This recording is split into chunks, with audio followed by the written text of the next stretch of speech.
fall on those who can hear the voice. And when they hear the voice, I'm out of the way. They're into the word themselves. Then the Holy Spirit guides them. But there's teachers that are out there to blow the trumpet. And you know what? We've been blowing the trumpet. And when the Lord says, come out of my people, it's talking about getting up, getting out of harm's way before they come. It's talking about the same thing he said in 70 AD when the people, a false prophet came up during the same time, I'll tell you in Josephus, and told the people, listen, we're not supposed to leave until the Most High show us a sign.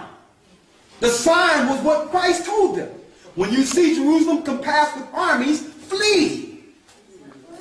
And the people were killed listening to that false prophet.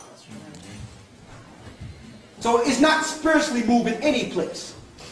It's about actually getting out and going near the east. And everyone with any understanding would be able to put this together. At the very end, the attack is on the people in the east. You can't even travel to certain countries without putting you on a terrorist list. Why? They knew in the last days Israel will start making their way back once the captivity comes off of them. But again, those things mean nothing if you don't have Christ. You just be someplace else. You just die someplace else. But when the Most High says, come out of my people, yeah, you must first come out of her spiritually in order to come out of her physically. I don't want to just keep on beating what's going to happen. I went through that in the other classes about what's even being planned here against physical Israel. Even if you're a Jew inwardly, if you are of a fleshly children of Israel, that means you are a child of slaves. There's you between the crosshairs. Period. You are between the crosshairs if your foreparents came out of Abraham, Isaac, and Jacob. And that's the reason they're doing so much DNA testing in this country. They understand our DNA code. They're looking to wipe us out. I don't care what you think you're following. Christianity or Islam or whatever else. If you are a physical Israelite, you are a threat to the new world order. You are a threat to this world. You are a threat. Satan have not finished his plan that we read in Revelation, the 12th chapter. He did not finish it. Okay? Now, how long do we have here? What time is it? How long we have here? Till 7. To 7. What time is it? 22:06. Huh? 26. Okay, this is what we're going to do. We're going to take this next 20 minutes and we'll get something to eat, that soup, and then we'll come back and I'll actually go into the information we have on some of the 12 tribes and the Russian icon and its European information. And then if we have time after that, I'll answer more questions. You start. Everybody start, I don't mind.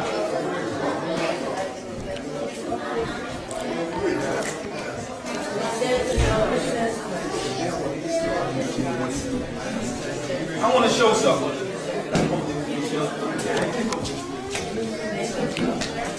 I want to show something real quick, if you don't mind.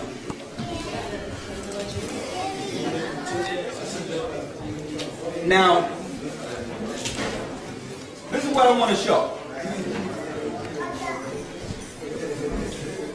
I'm going to ask you a question. All right?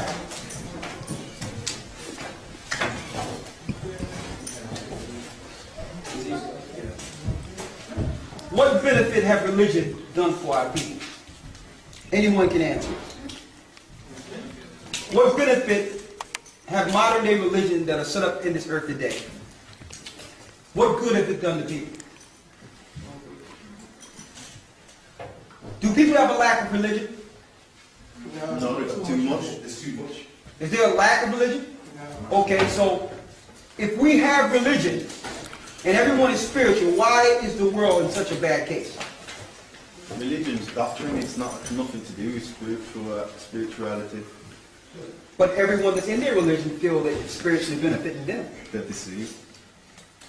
And I'm asking that is because I'm going to show you, going back to Revelation 12 chapter before I go deep into the lesson, how it's important we understand the root of the matter. Religion was set up as a flood to capture God's people. And I'm going to say this because the children of Israel, which are now cannot be numbered as the sand of the sea, was the only people that were not under the Babylonian religions. Okay? Now, I'm going to give you an example. What religion came from Europe or from England and from Rome and went out throughout the whole world? Christianity, right? Now, was it primarily the Romans pushing the Roman Catholic Church? Yes? Yeah. Okay. All right, let's look at Buddhism. Let's go into Asia. Is it primarily Asians that push Buddhism? That's part of their culture, right? Let's go into the Middle East.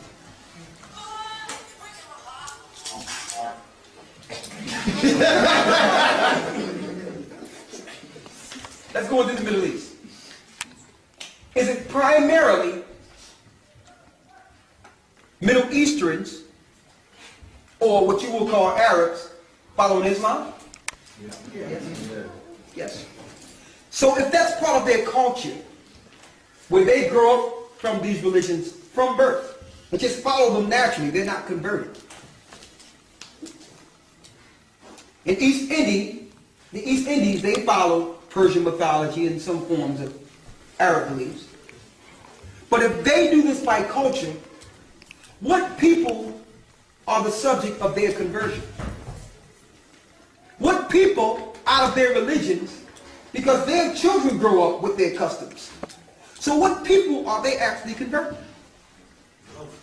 The people that were separated from all those religions in the beginning. The only people that didn't have the Asian religions or the Roman religions or the Greek philosophies or the Middle Eastern religions are who?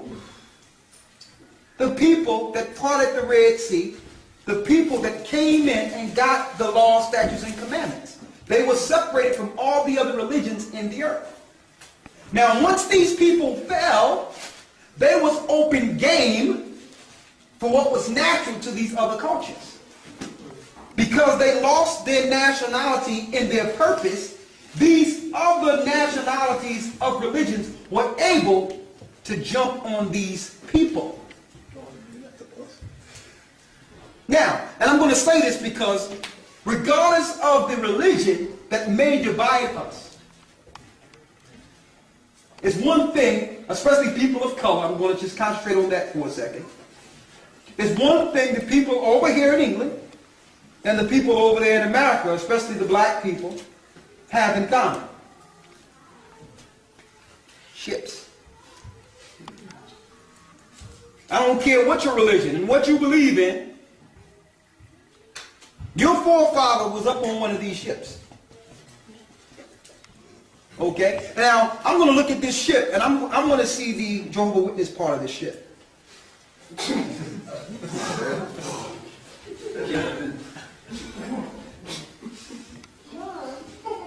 There must be an Islam part somewhere. This might be the Seventh-day Adventist part right here. Okay? Maybe this is the Muslim part. Maybe this is the Hindu part. You get what I'm trying to show you here? We look at religion, and there are some good things when it comes to philanthropy that comes from religion. But religion played its part. It made us think that we were spiritually empowered individually, when really the religion we follow is part of our captivity. It divided us. One thing about these people that was chained together, they knew exactly who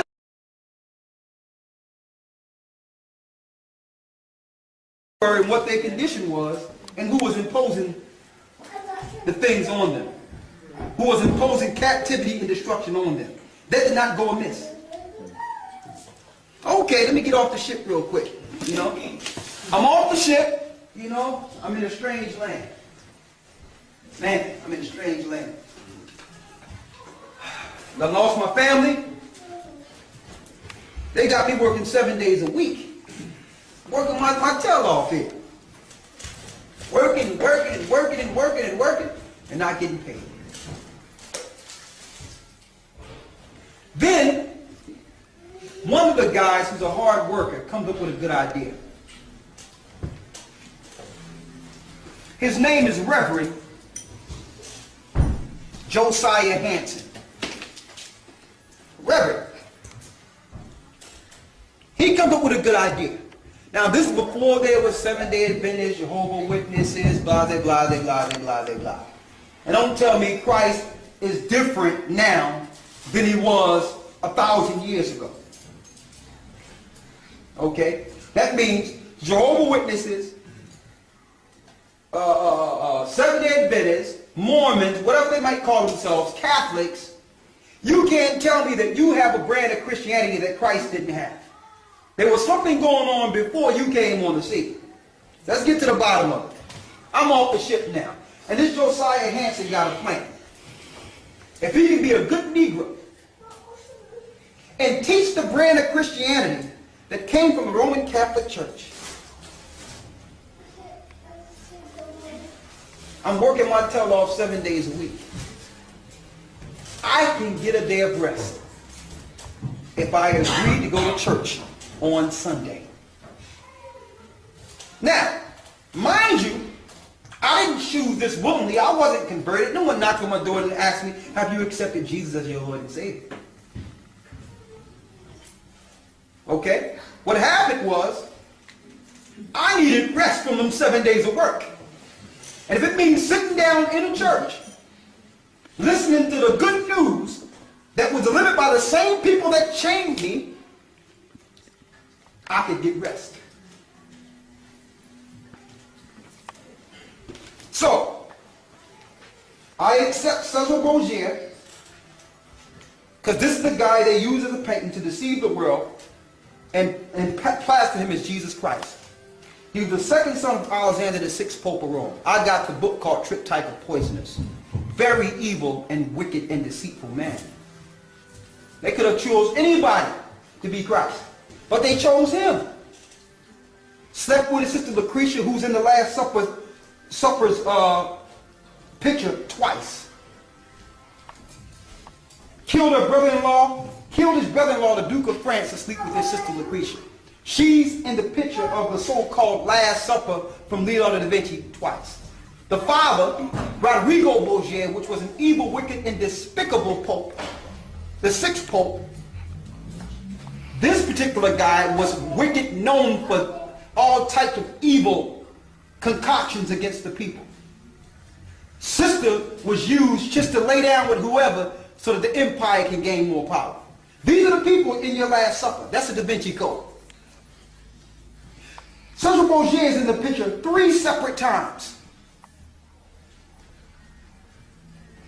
Now, if I bow down to this guy, I get a rest from me picking peas, me picking cotton. I can get a rest. Now, the slavery begins. The spiritual slavery. We're already in physical bondage. Now, we must bring a brand of Christianity in which these people cannot relate to what happened to them on this ship. And we have to make them love the same society who've enslaved them, or they will revolt. So we have to teach that God's people are no more. God loves everyone. And it doesn't make a difference what happens. We ought to forgive everything and just love Jesus. Forget who you are. Then I'll let you go in and listen to Josiah Hansen preach what Massa gave him to preach on Sunday. But y'all have to listen to the teachings, and you cannot read, because you know what we do to Negroes that read.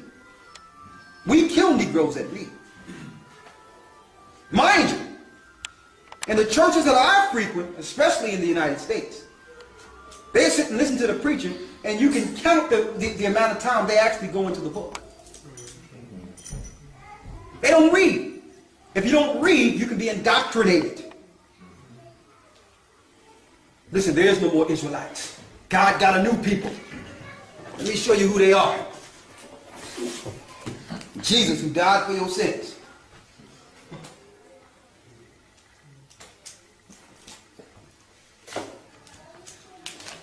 If they would have read the Bible, they probably would have went into Deuteronomy, the 28th chapter. And if they would have read Deuteronomy 28th chapter, coming off the ships, they would have probably thought this. Read Deuteronomy 28 and 68.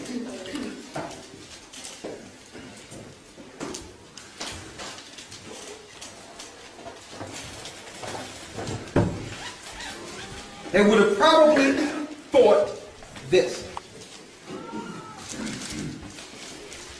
Let's go to Deuteronomy 28 and 68, and we're going to use the precept to show what Egypt means, because the original landmass was Mizraim. It was not named Egypt.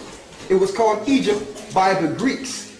Once they seen the hard bondage that was done in Egypt, they realized this place was done by hard bondage. Who are these people? If these slaves would have went into the church under Josiah Henson and read this, I think the slave masters would have had a serious problem. During this same time, the slave masters was doing Christmas, they were doing Easter, they were doing Sunday worship, they were doing the same pagan worships they practiced over here in the old world. The slaves knew nothing about these practices. The slaves were in Africa. A lot of them kept their cultures from Israel without even knowing. And it's proof in a book called Hebrewism in West Africa. But those who held dear to their customs and were ancient and understood the rights of their forefathers was usually murdered so that they can teach their children under Josiah Henson, the first Uncle Tom. What I would have read if I understood and read as a slave coming off the ships. Deuteronomy 28 and 68. Read it. Here's the last curse. Deuteronomy chapter 28 verse 68. And the Most High shall bring thee into Egypt again with ships. Israel, if you don't listen to me, I'm giving you these commandments, you're going into Egypt a second time with what? With ships. With what? With ships. With what? With ships. If I just got off a ship, can I relate myself to this? And my question is, if these people are not the Israelites, show me another people that went into Egypt, which was a place they served bondage, a second time by the means of slave ships. Tell me when the Europeans did this. Tell me when the Asians did this. I'm waiting.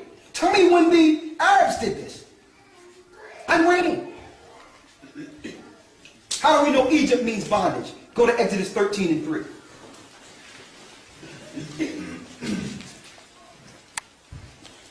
And then we're going right back.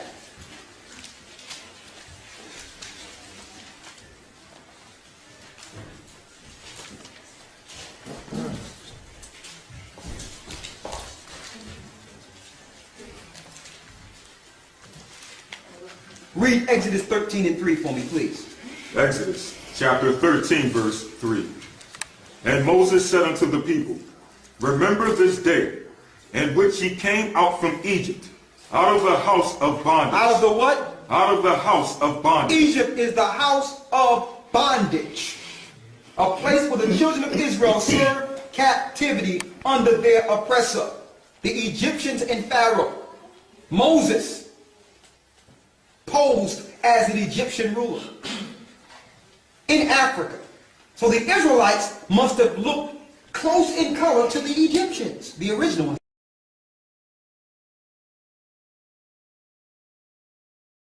Jews. But now they have placed all these Caucasians and Middle Easterns overran parts of Egypt to make people think today that those people were always there, to hide the fact that you were there. Read it again. Exodus chapter 13. Deuteronomy 28 and 68. The Lord shall bring thee into Egypt, which is the house of bondage, a second time. What means of transportation? Ships. Ships. That's what the slaves would have understood. Read. By the way whereof I spake unto thee, thou shalt see it no more again. After this captivity, Israel, you will no longer see another captivity. This is your last captivity. Who are the people that crossed the Red Sea? And don't tell me it doesn't matter. Christ came out of their loins. Christ came out of those same people's loins. So if you tell me it doesn't matter, then you telling me Christ don't matter. Because he had to come in this earth through a people. And you can't tell me now that Christ came to the earth, he forgot about the people that bore him, that bear him. That's what Josiah Henson wanted to teach the people. Why? Because you can't teach a slave that he's an inheritor to the inheritance of Abraham. How can you keep a slave a slave? This was before Jehovah's Witnesses, Islam, Hinduism. I don't care what religion you follow. Your foreparents came off these ships. And your plight and your issues are written up in the Bible. The difference is we choose not to ignore that. That's the difference. We're not just going to take part of the Bible. We're going to read that Bible, that part too, and understand, okay, if that's us, who are the people in Israel? Who were they? If we would have held to the truth of this Bible, there is no way they could have staked claim to Israel in 1948. But because we live in ignorance and choose to stay there, they was able to get the promises and get the land that originally belonged to you. But yet, we can say it don't matter, but yet they're the people claiming to be the children of Israel. It must matter. It must matter. Read, and there you shall be, read it. And there ye shall be sold In unto this your new enemies. land you shall be sold to who? Unto your enemies. You shall be sold unto your enemies. And I don't know what you think, but any government that would do this, I don't think you would call them a friend.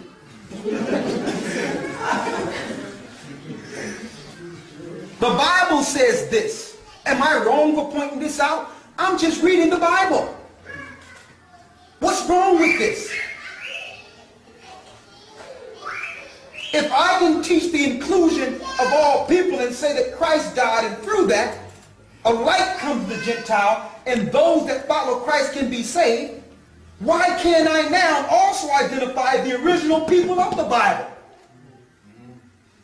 That means I can do with inclusion, but exclude myself. That's what they wanted. That was the plan, to have you exclude yourself so that everyone else can take your place.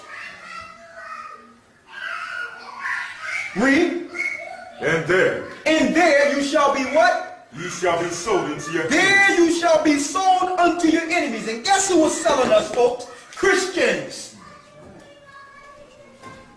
So no wonder that those same Christians that sold us would come up with brands of doctrines to keep us enslaved. That was their job. How can I teach a slave that his foreparents go back to the children of Israel?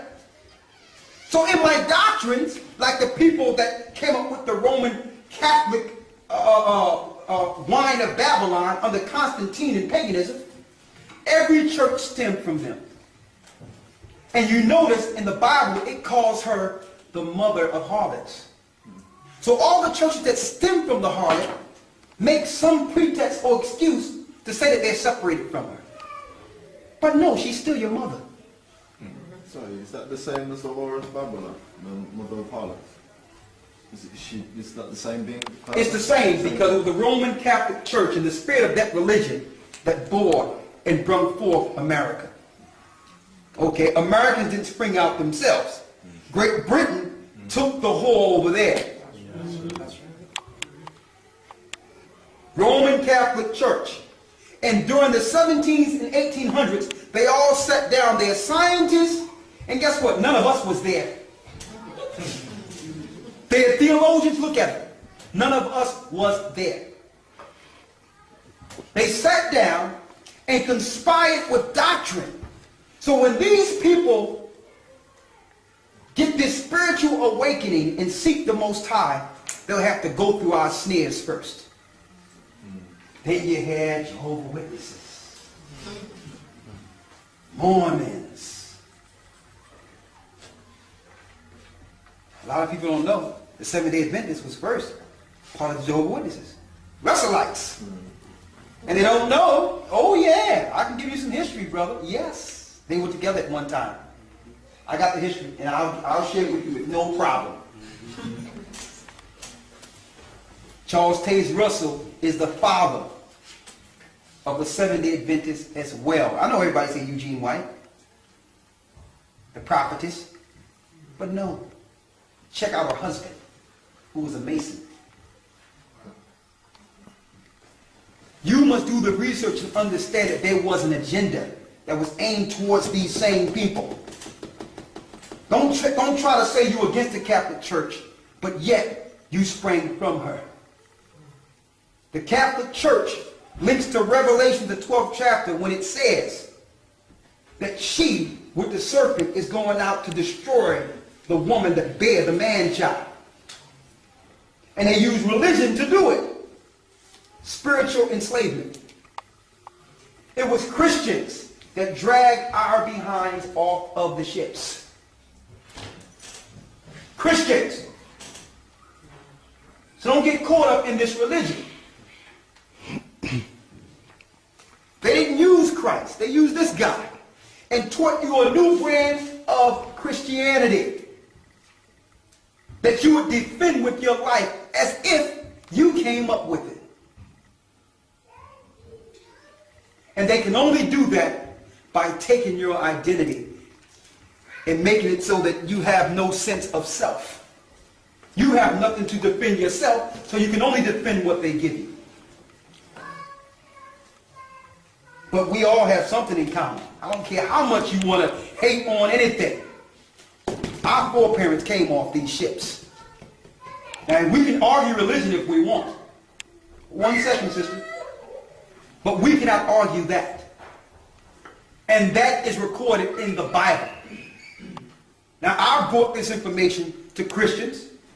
I came from a Christian church. I've taken this information to different philosophies and all that. And they try to knock it away or try to push it away by saying, it doesn't matter, brother. It doesn't matter. We're spiritual Israelites. There's no Israel no more. We're spiritual. Why are you just looking after the flesh and not the spirit? Well, sir, I would just look after the spirit if physical people wasn't in Israel saying they were Jews. Why are you not telling them to look after the spirit? What are they doing over there? But it's a problem when you stake claim to a prophecy you can actually prove in the Bible. Because you are supposed to be a slave. You're not supposed to know any better. You're children of slaves.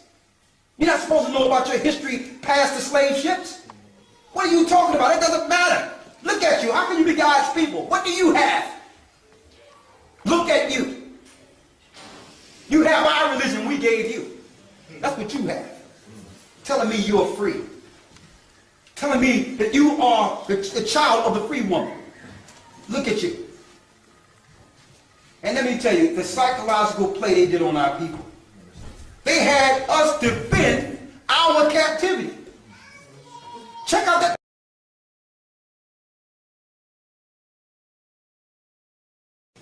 That's what you have. Telling me you're free. Telling me that you are the child of the free woman. Look at you. And let me tell you, the psychological play they did on our people.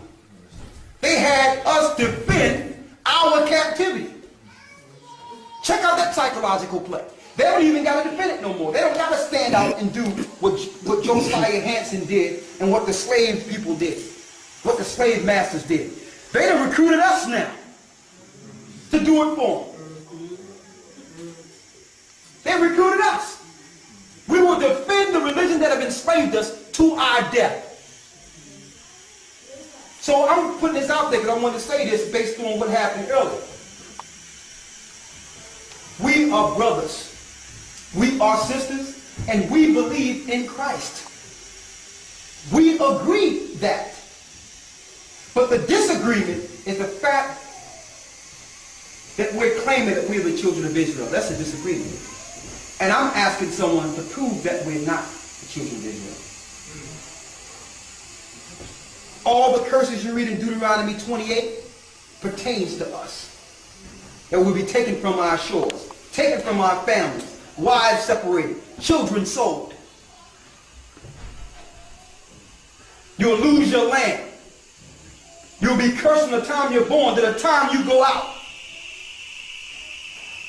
Josiah Hansen had a good stick to his philosophy or religion. In order for these slaves to work for their master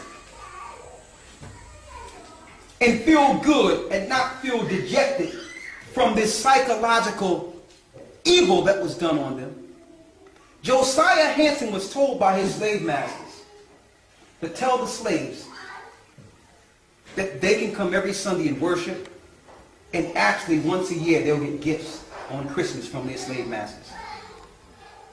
Boy, what a breakthrough. And it was also told that if they work and follow the government that God established, because God set up government, that when they die, they go to heaven. They go to heaven. So don't rebel against your slave master. Oh, you won't go to heaven. God set up your slave master. You got a good slave master. You see what Master Jenkins do to his slaves. We treat it good over here.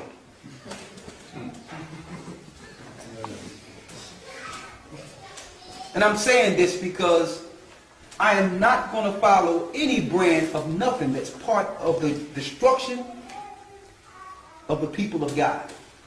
I have that right. And so do you. And you're not going to push me off by saying it don't matter. We're going to deal with this. Put it on the table.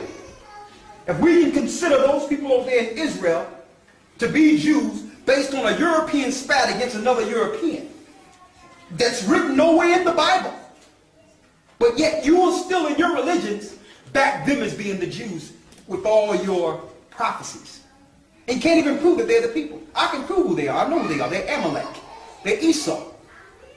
I can prove it. They know we know who they are. So that we didn't only research ourselves, we research every family of the earth. And now they're taking physical DNA to figure out who everyone is. We got the spiritual DNA. The Bible. All people are included. I'm not just talking about black people. Because who cannot receive truth? You readily receive the lie. Why not receive truth? You know why you can't receive it? You're not taught to be involved with anything positive. That wasn't part of your teachings. That was not part of your upbringing. There you shall be sold unto your enemies for a slave man and a slave woman. Right? If you don't believe you're a slave, just think in your mind, what is your last name? You don't have to tell me. Put it in your own mind. If you're not a slave, what is your last name? You've been branded. Yes, sir, I will. There you go. Israel is my last name. Read. And there ye shall be sold unto your enemies, for bondmen and bondwomen. As a slave man and slave woman, read. And no man shall buy you. And no man shall buy you or save you, which is old Quaker English, which means save or redeem. Every man that tried to save us died, because it's not man's job. That's the Most High's job. He put us in this condition. He did this. Why? Go to Deuteronomy 32 and 21. Now I can understand the reason for Christ now.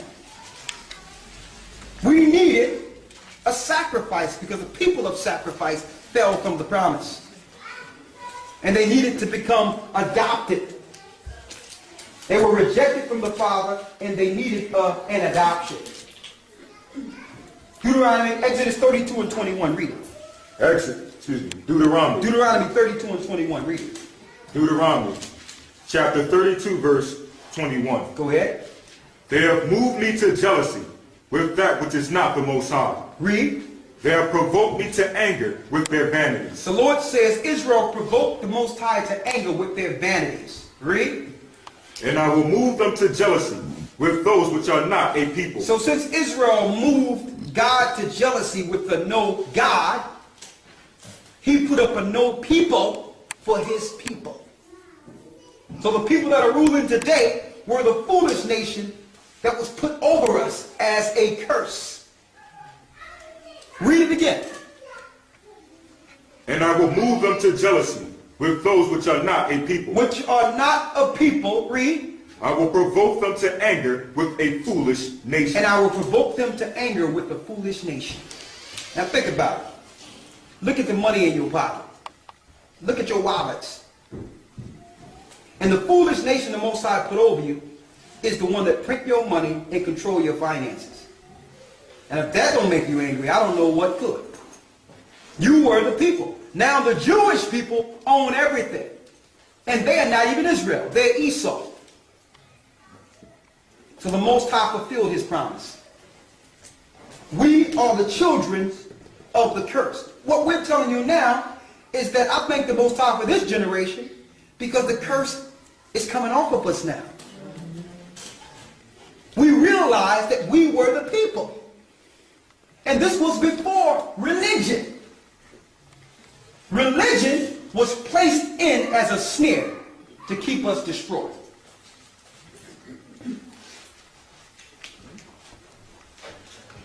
I went into this last week, the mark of the beast. And the reason I called y'all in here, brothers, is not to debate with y'all because I wanted to bring a point to y'all.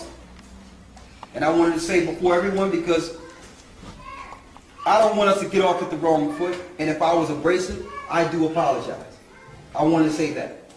But I didn't come into debate because people came to hear a certain word. And I'm not going to be here long. All right? I didn't know it was going to turn into that. Or I would have waited for a private meeting to talk with you.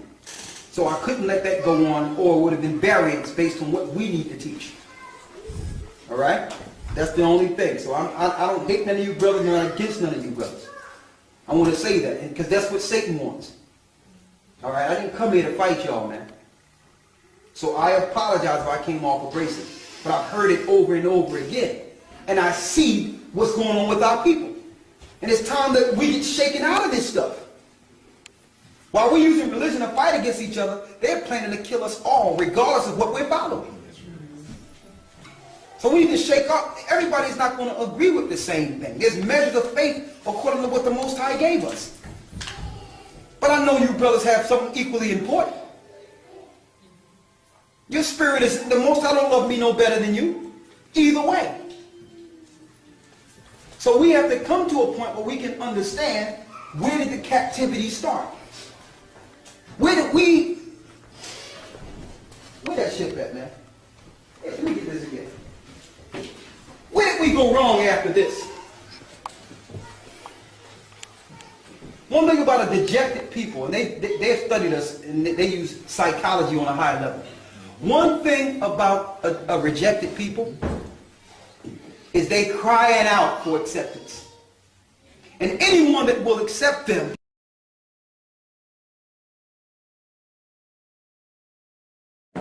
they'll embrace. So they beat us purposely so we can run. And we ran right into their arms.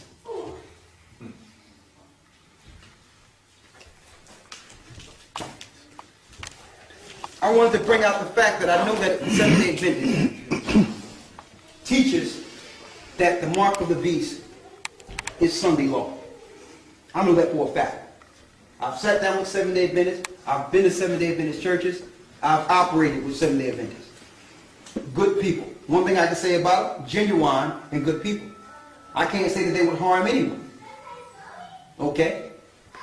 But my disagreement with the doctrine is that if you teach, and I spoke with them, if you teach that that the Sabbath or the Sunday law is a mark of the beast, then that means some Jehovah's Witnesses can be, not Jehovah's Witnesses, excuse me, some Seventh-day Adventists can be walking around with a chip in their head or in their hand and be excused.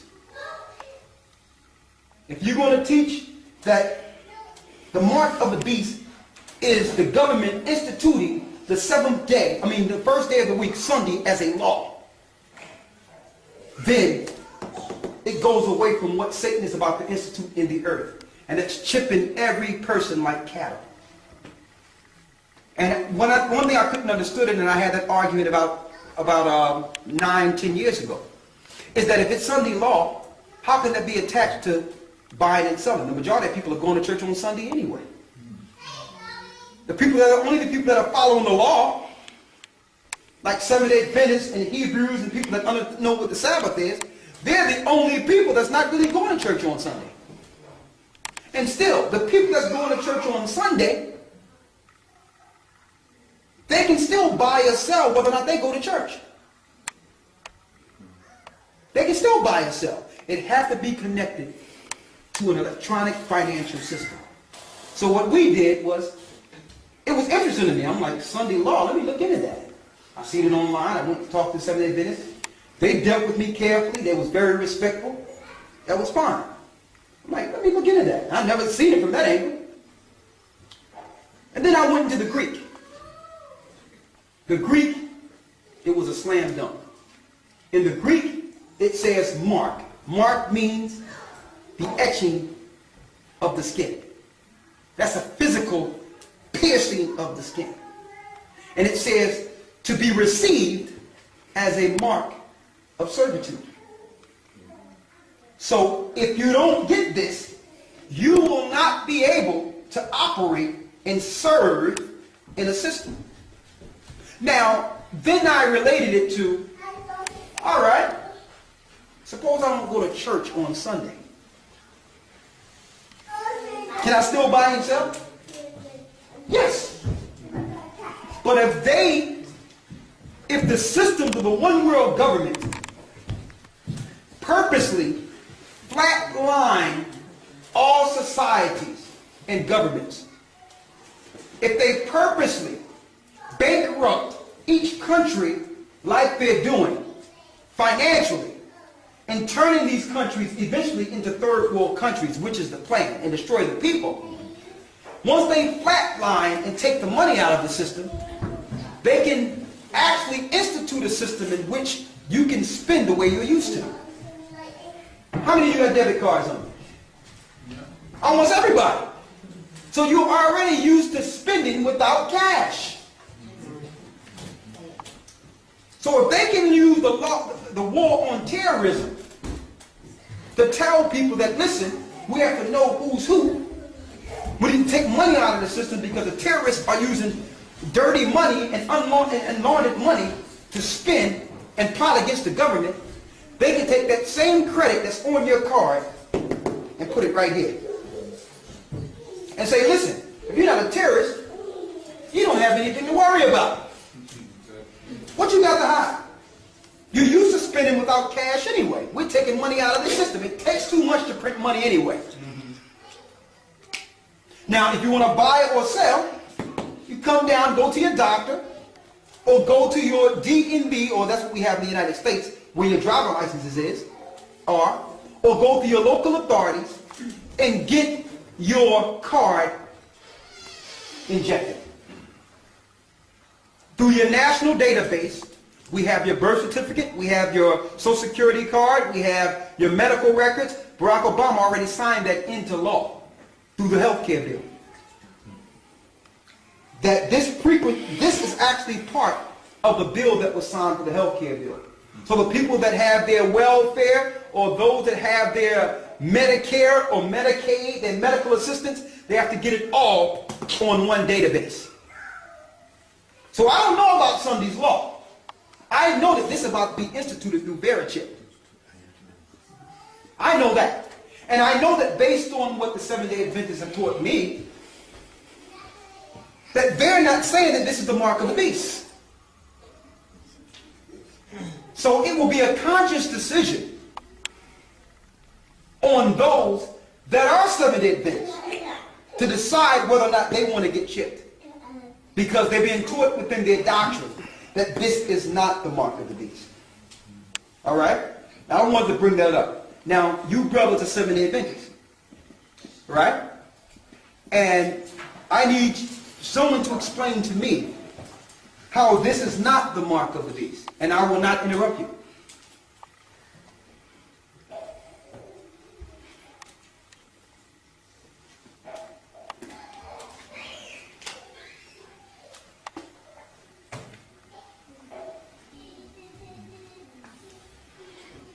How does that relate to worship? It's a badge of servitude. You're purposely bowing to Satan's system.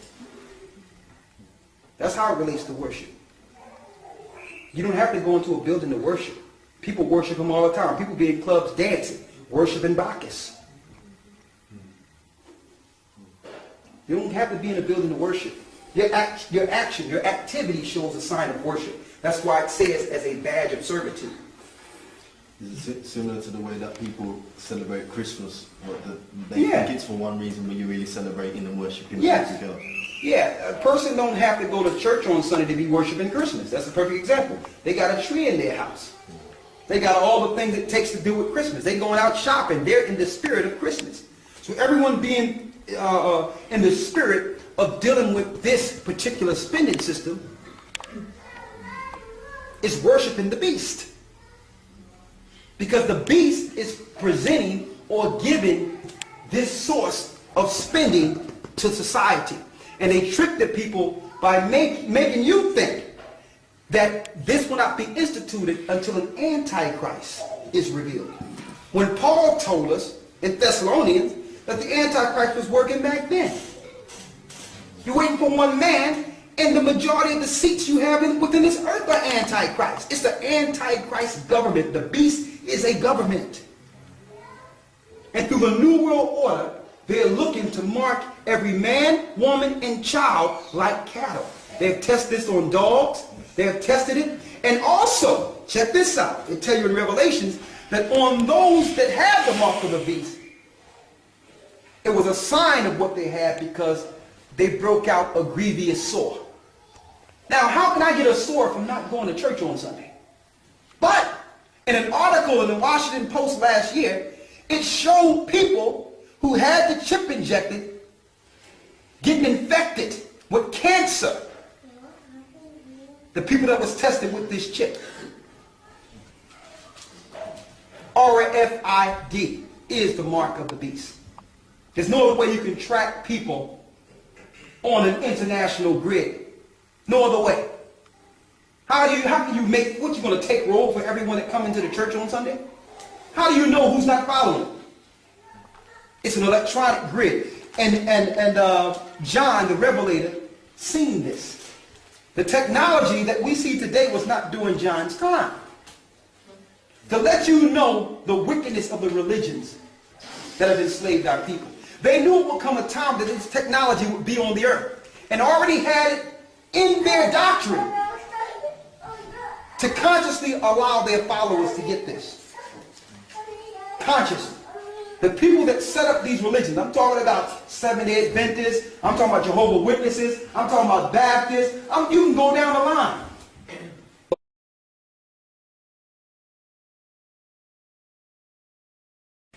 all of them have Masons as the father of their religions. The father of their doctrines.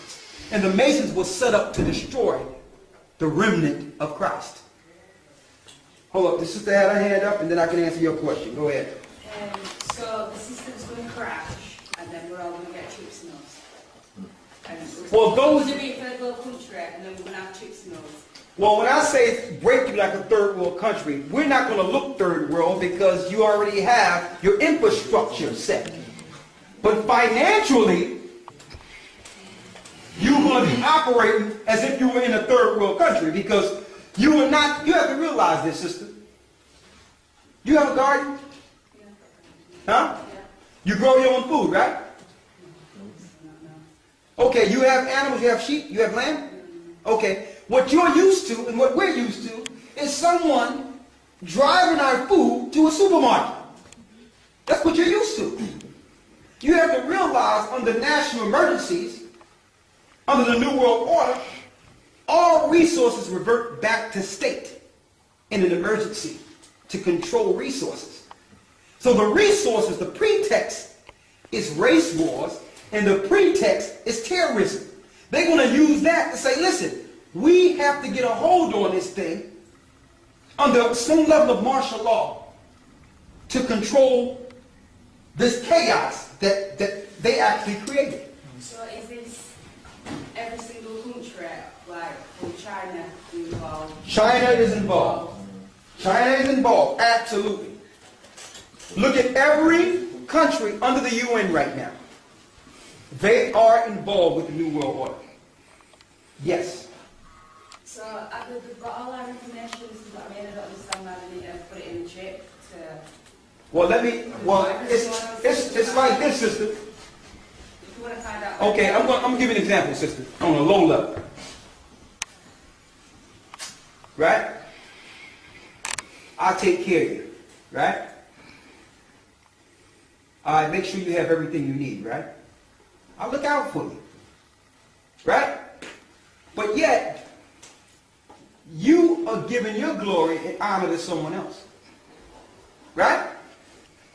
And on top of that, you are in league with that God to destroy me. I'm just giving an example.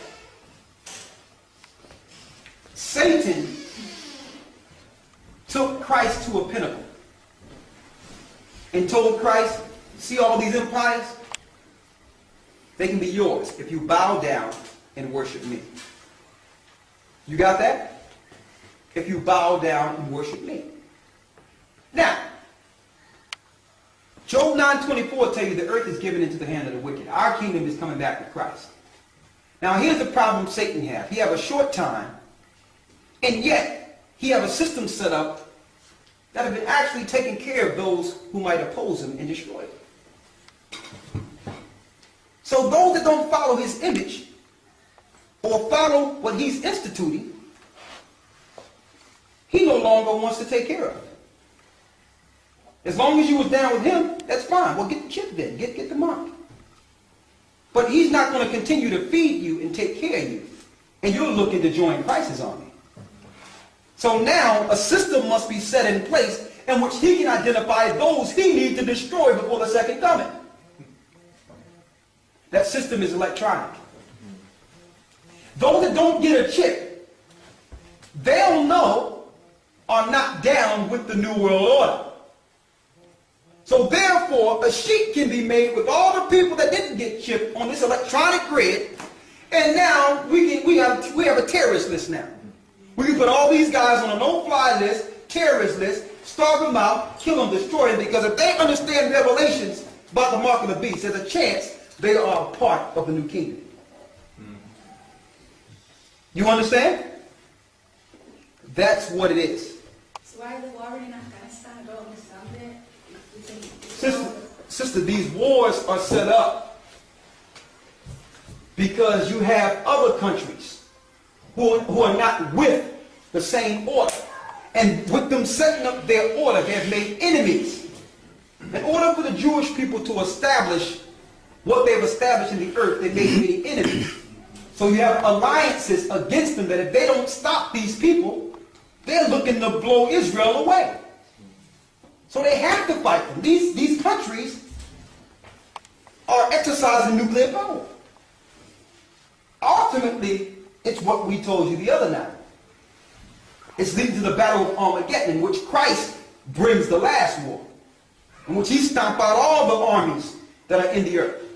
But before then, we can look for a mass roundup and termination of the children of Israel. We can look forward to that. That's about to happen. And even though we think it's something different than what the Bible says it is, we think that, well, it's just the church, or it's just that, or we're going to be raptured. There's no such thing. When Christ comes back and we get caught up in the air, after that, there will be no mark of the beast instituted when Christ returns. That's the last trump. That's the beginning of the kingdom of heaven. So ain't no Antichrist going to come after Christ come in the last trump. So what we're about to deal with is a global net.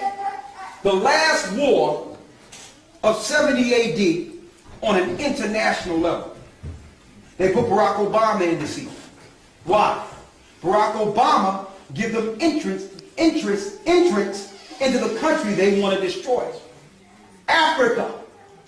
Why? Because there's a high number of the children of Israel that are still in the wilderness that fled out of Jerusalem. Barack Obama gives them that entrance back into Africa to continue what the serpent started in 70 AD. And a lot of those people are going to be refuge for us. They tell you even Ammon is going to show us different caves and caverns to run into when all this happens. They need to fight against the Middle East because the Middle East is not under the international grid yet. They don't have cameras all over the place spying you like CCTV. So how can they exterminate the woman when the woman can be safe in some of these countries that are not under the grid? And a lot of these people, the Most High got a spirit on some of these people to help us once we get there. I know. But this will be instituted. This will be instituted. And what I'm saying is, people need to start teaching what the mark of the beast is. Yes, sir. My father works with computers, and one of his bosses come and told him the other day that they're going to try. There's a new schedule that's coming in where they're going to allocate an IP address to every individual person. So an IP address to do with computers, and usually a computer has their own singular IP address, but they're going to link it to everyone and a person individually, which don't make sense because they can't do that without the chip. But that's obviously foresight, isn't it? Yeah, that's foresight. Every person's getting an IP address. I read that too. Okay? And on top of that, think about this for a second. You are chipped. And you might think, well, okay, it's just a buy and sell type deal. No. They have been practicing with this chip since the 60s and 70s, even using Vietnam. It's called the Rambo chip. Y'all seen the movie Rambo where this, this soldier on steroids that cannot be killed? It was called the Rambo chip because it had emotion sensors in it that can drive you mad, that can actually make you do things you don't want to do. And it also have the power of suggestion with these particular chips. So people will be running around like zombies. If they want to kill somebody, they can use them like the Manchurian candidates. That's what these things do. They tested it also in a bull and on cats. You can see this on YouTube. Type in RFID chip in animals. They've been testing it with animals. You have a cat that was normal, and they turned it up, and the cat went wild, went crazy. It was a bull that was calm. They turned up the frequencies of the bull that was chipped, and it went mad. People are going to be madmen with these chips. Also, someone not too long ago, I think it was in Russia, came up with a way where a dose of cyanide can actually come out of the chip. Now, if you don't comply, boom, they can get rid of you. They showed that in the Mission Impossible 3 movie.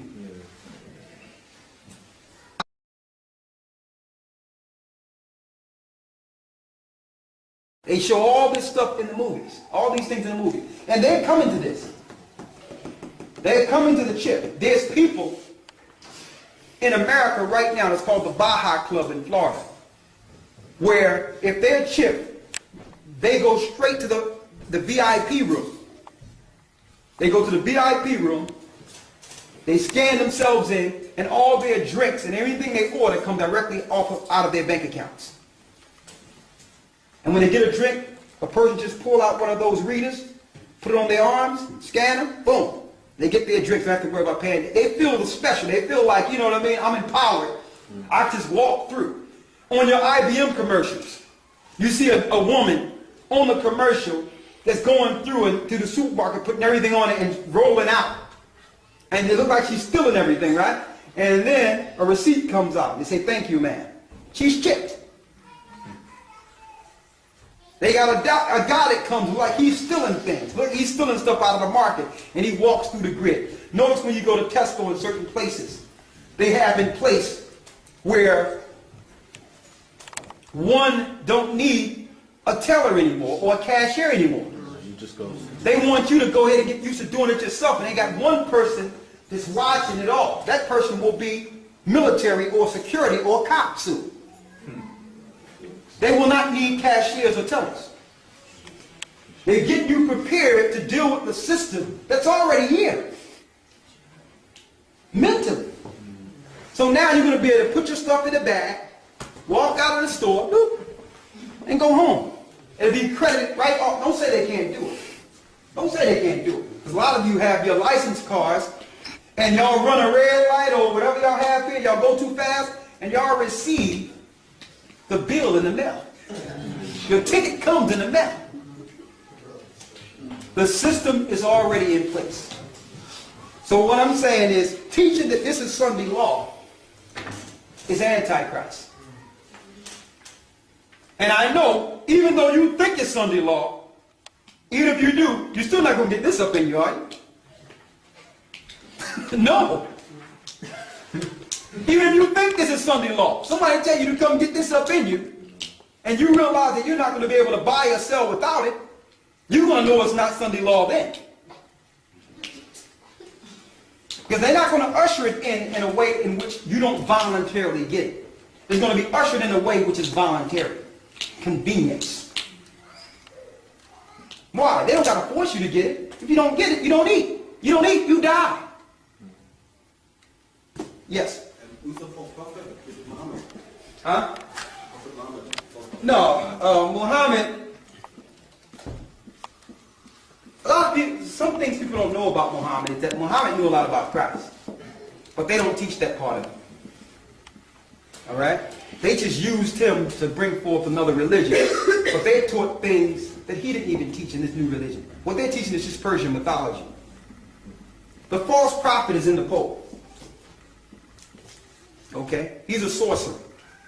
And what happens is the spirit moves from pope to pope. It's an old Babylonian ritual that allows spirits to move from one man to the next. It's the same guy. They just host, and they just give up themselves to the same spirit. They got that 7 days of black smoke. That's a Babylonian ritual. That's in the book Satan Angels Exposed. How they actually have both of the popes right there. And on the 8th day before the white smoke come up, the spirit enter the next pope. It's the same spirit from ancient times. And it came in from one pope to the next. That's why the agenda never stops. It's the same spirit. And these popes voluntarily, when they're actually elected to do that, gives up their body as hosts. It's sorcery on a high level. So anybody not here from like public? Huh? Don't let the public in on anyone apart from Huh? don't let anyone in the actual building while it's happening apart from the people who are in the Catholic Church. I can't hear you. Say it again? And you don't let anyone in the building while it's happening apart from the You know when they choose, well, on the news they'll claim that they're choosing a new pope. Oh, no. While all that's going on. Yeah. They make it seem like a political ball game, but no, it's a Babylonian ritual. They talk about this ritual in a book called Satan Angels Exposed. It's the same guy. So that's why when people say, wait for this pope, that pope, listen, the false prophet is the spirit that first came in through Constantine, that integrated Christianity with paganism. So that spirit went from him on through the popes, on and on and on and on and on and on. It's a Babylonian satanic ritual that they found out when they went into Babylon, digging in excavations and doing all that. They found the rituals. That's how they came into most power anyway, by Yes. coming through the church. Yes. The Vaticans. Yes. They found the ritual. So if somebody waiting for one guy to pop up, the false prophet is in your popes. Every one of them. They're evil and wicked men.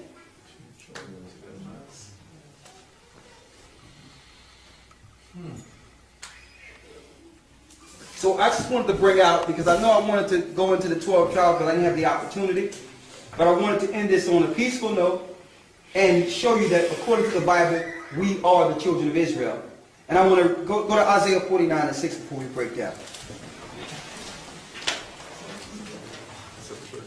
Okay. What time is it? Okay. We got 5 minutes. Read it.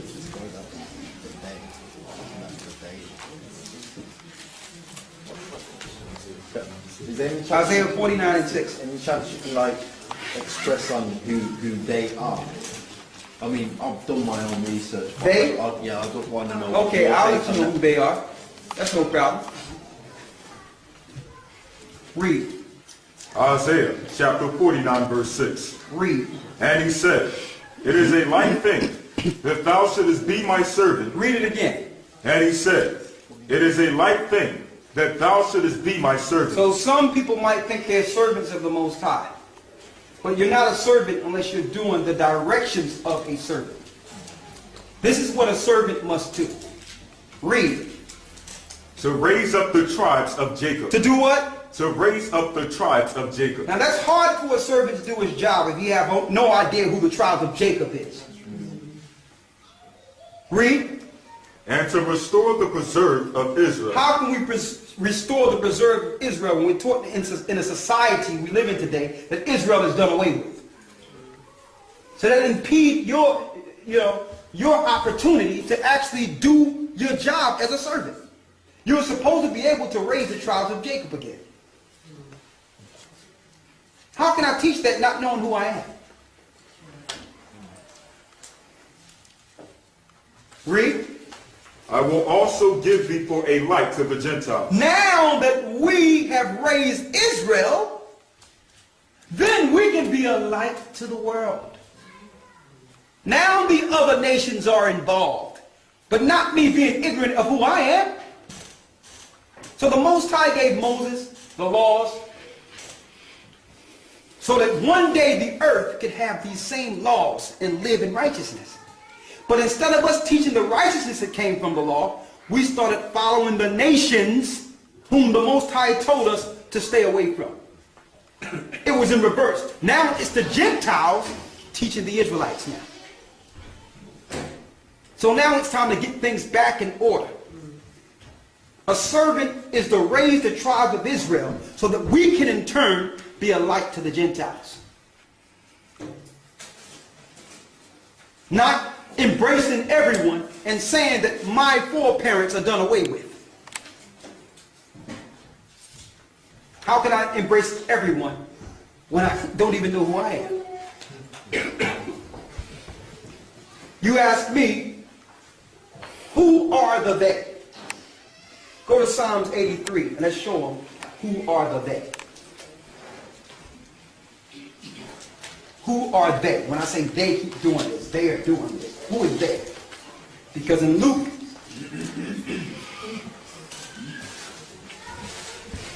I think that was Luke 20 and 21, 20 and 19, right? We went through earlier. 21 and 20. When I went into Luke, it showed us that until the times of the Gentiles be fulfilled. So the they are the Gentile powers that are now over the New World Order. That's who the they are. The Rothschilds, your Queen of England, the Bushes. All these people that are financially taking over the earth.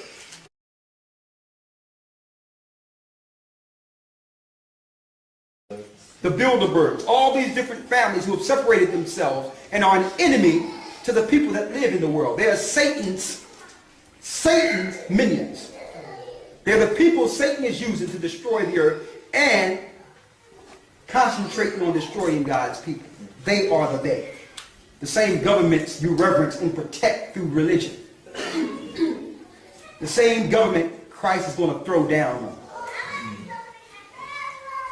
Okay? The 10 horns, which is really the EU and the European powers, they will fight against Christ. It tells you that in Revelation 17. They will be here to fight against Christ. They will lose. Before that happens, the place I used to call home, which is Babylon, will be utterly destroyed by nuclear fire. That's Bible prophecy. I can show you the missiles, the war, who they're going to fight. I can go straight to the Bible and show you the whole thing with no problem. But they will be destroyed first and Europe will stand. Fragments of Europe. Okay? And when I say Europe, it's not including you people. Okay? You are a problem. You're the woman's seed. All right? Let's see who the they are. Read Psalms 83 and 1. Read it. Psalms chapter 83 verse 1. Go ahead. Keep not thou silence, O God. Hold not thy peace, and be not still, O God. For lo, thy enemies make a tumult. So the enemies of God make a tumult. What's an enemy of God? Someone that breaks the commandments of the Most High and scorns the Most High's law. Those are enemies of God. If you notice, all these societies set up and governments are set up, their laws are against the laws of God. Did y'all notice that? But yet they claim to be a righteous and civil and spiritual society and government. Read. Verse 2. For lo, thy enemies make a tumult, and they that hate thee have lifted up their head. Those that hate the Most High have lifted up their head. And what do they say? Read. Verse 3. They have taken crafty counsel against thy people. They have taken crafty counsel against God's people. Read. And consulted against thy hidden ones. And they consulted against the hidden ones. Who are the hidden ones? The people that have no idea who they are. Your identity is hidden. You don't know, you have no idea who you are. Talking about, you know, let me show you Jesus. Who are you? You're hidden. And the governments of this earth know exactly who you are. Their plans prove they know who you are. They're doing no different than the Romans did to us in Jerusalem. Read. Verse 4. They have said. What did they say? Let us cut them. Who have said it? They have said. That's your they. They have said what? Come, and let us cut them off from being a nation. Let's go cut them off from being a nation. Let's tell them that the Israelites are done away with. Let's cut them off from being a nation. Make sure these people never find out that they were the nation of Israel. Then it identified who said this. Read. That the name of Israel may be no more in remembrance. Let's make sure that they can't remember that they are the children of Israel. They've taken crafty counsel. You know they use religion. Read. Verse 5. And I'm going to show you how they did this. They did this by teaching you that you were a Gentile. By you being a Gentile, you will defend the Gentile stance, because if there's Israelites, you're left out of the loop. So they had to tell the poor black people that they were from the curse of Ham and you were Gentiles. And they had to tell you that the people of Israel are the Jews. Crafty counsel. Now, okay, if I'm a Gentile, then let me look in all the scriptures that save me. You know, they're going to be, I'm a spiritual Israelite.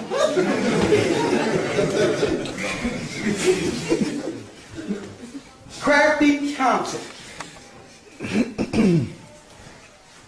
Read. Verse 5. For they have consulted together with one consent. And they are together with one consent. And the people we're about to name are the people primarily in what you would call the UN today. Read.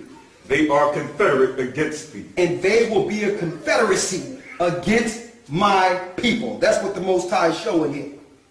That they will plan a council, and in this council, the plans will mean the destitution and destruction of the children of Israel. Read. Verse 6. The tabernacles of Edom. It names the they. The chief man that done this is Edom. Edom is the father of the pure-blooded white Caucasian race. It names them first. Now they understand that there's people that are white who are Israel because they have mixed their blood with other people. So these Idumeans make sure that they only mix their blood with pure blood Edomites. That's why your queen and your princess only marry people within a certain circle. They stay within a certain circle. Even if they have to marry their sister, they will not mix their Idumean blood with anyone. Even Princess Diana was supposed to be my cousin to Bush. Yes. They marry within a family. They keep DNA and bloodlines to make sure their line is not part of the future extermination. Yes. Exactly. She was pregnant by an Arab and tainted the bloodline. Edom is number one. We know who they are. They're not Japheth. The Caucasians did not start over here in Europe. They started over in Mount Seir, not too far from Israel. In Mount Seir, the mountains. Esau's grandson was in a fight with us when we were in Egypt. Joseph and the Israelites. And we kidnapped Esau's grandson, Zepho. They tell you that in the book of Jasher. Zepho escaped Egypt and eventually came over to Chittim, which is Greece, and made an agreement to allow his people to start coming over into Europe. This is about 1400 BC. So they didn't start in Europe. They took Europe the way they took everything else. This place originally was ran by Asians, the seeds of Japheth. See, they don't want us to come out and say these things. They know we know, because they hide themselves according to landmass, so that we cannot identify who's plotting against the children of Israel. The Romans. Edom, who else? Who's next? And the Ishmaelites. And the Ishmaelites. Who's Ishmael? Arabs.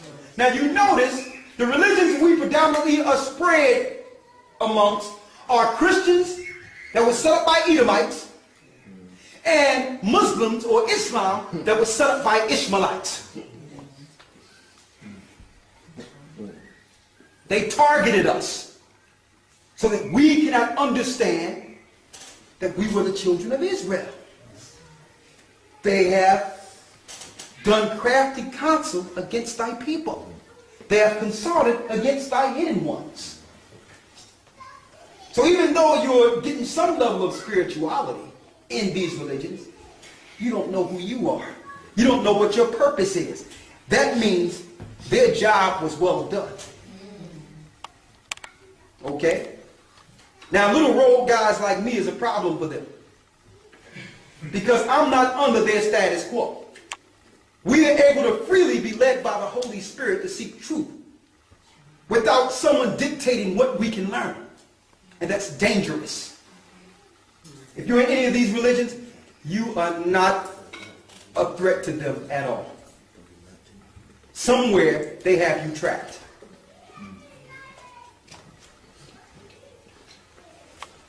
They're against those that will have the testimony of Christ and keep the commandments of the Most High. They're after that remedy. They are after Jehovah's Witnesses. Okay?